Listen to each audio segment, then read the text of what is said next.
गोवंश मांसाची वाहतूक करणारा इसम जेरबंद। गुन्हे शाखा युनिट 2 ची कामगिरी। पोलीस आयुक्त संदीप कर्णिक, गुन्हे शाखेचे पोलीस उपायुक्त प्रशांत बच्छाव, गुन्हे शाखेचे सहाय्यक पोलीस आयुक्त संदीप मिटके यांनी अवैधरित्या गोमांस वाहतूक आणि विक्री करणाऱ्या इसमांवर योग्य ती कायदेशीर कारवाई करण्याबाबत पोलीस स्टेशनला सक्त सूचना दिल्या होत्या।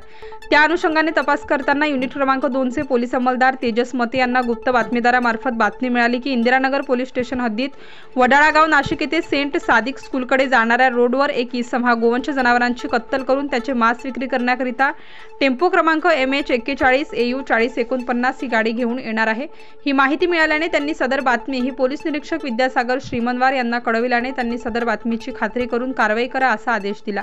त्यांच्या मार्गदर्शनाखाली सदर ठिकाणी छापा टाकला असता एक इसम हा त्याच्या ताब्यातील टेम्पो नाशिक स्टील ट्रेडर्स जवळ वडाळा गाव नाशिक येथे घेऊन जाताना दिसला। त्यावरून बातमीची खात्री झाल्याने त्यास हात देऊन थांबविण्याचा इशारा करून थांबवले असता टेम्पोमधील इसम यास त्याचे नावगाव विचारले असता त्यांनी त्याचे नाव अजहर सफदर खान वय 31 वर्ष राहणार सल्ली पॉइंट राजवाडा जवळ वडाळा गाव नाशिक असे सांगितले। त्यास ताब्यात घेऊन त्याच्या ताब्यातील टेम्पोमध्ये काय आहे याबाबत विचारले असता त्याने गोवंश जनावरांचे मांस असल्याचे सांगितले। त्यास गोवंश जनावरांचे मांस कुठून आणले व कोणी घेऊन जायला सांगितले याबद्दल विचारले असता टेम्पो कोणाच्या मालकीचा आहे याबाबत विचारपूस केली असता त्याने शोएब समद कुरेशी राहणार वडाळा गाव नाशिक तसेच नाझीर व बबलू कुरेशी व अजीज कादिर कुरेशी यांनी मला टेम्पोत गोवंश भरून विकण्यासाठी पाठविले असल्याचे सांगितले।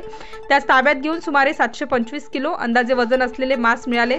तात्काळ पशुवैद्यकीय अधिकारी यांना बोलावून मांस सॅम्पलसाठी ताब्यात घेतले।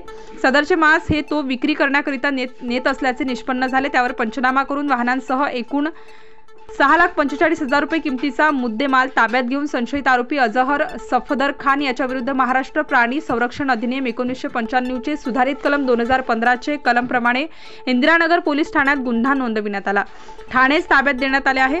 सदरची कामगिरी वरिष्ठ अधिकाऱ्यांच्या मार्गदर्शनाखाली गुन्हे शाखा युनिट क्रमांक 2 कडील पोलीस हवालदार संजय सानप, मनोहर शिंदे, परमेश्वर दराडे, पोलीस अंमलदार विशाल कुंवर, समाधान वाने, महेश खांडबहाले, तेजस मते, स्वप्नील बुंदे यांनी केली आहे। स्टार न्यूज साठी मोहसिन पठाण, नाशिक।